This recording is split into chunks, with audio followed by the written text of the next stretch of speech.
Здравейте! Аз съм Пламена и в началото на 2023 искам да ви разкажа за Animal Rescue София. Кои сме ние и какво успяхме да свършим през изминалата година.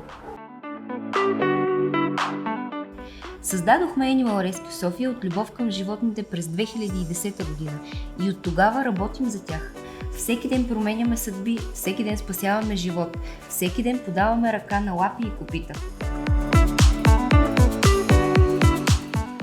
И макар 2022 да не беше от лесните, ето какво успяхме да постигнем.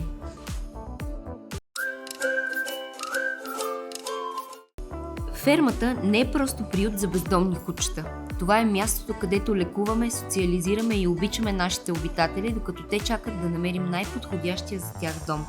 Не спираме да правим всичко по силите си, за да подобряваме фермата и животът на кучетата при нас. През тази година успяхме и за първи път да осигурим отделно местенце и за мъркащите ни пациенти.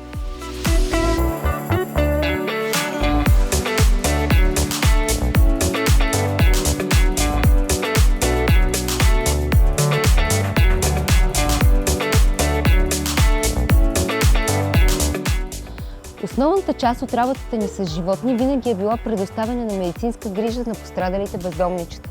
През 2022 година в клиниката ни са извършени над 14 000 лечения и манипулация на бездомни пациенти.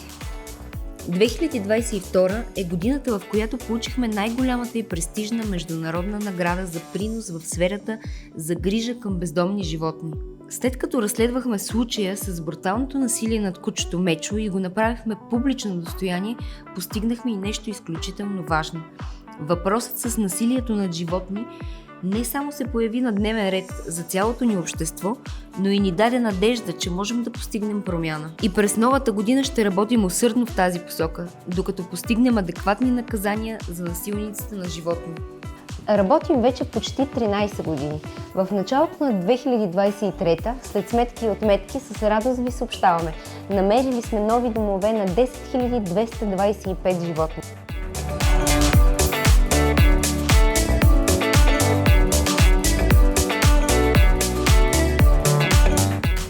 Благодарим ви! Останете с нас и през 2023, за да продължим заедно да спасяваме лапи и копита.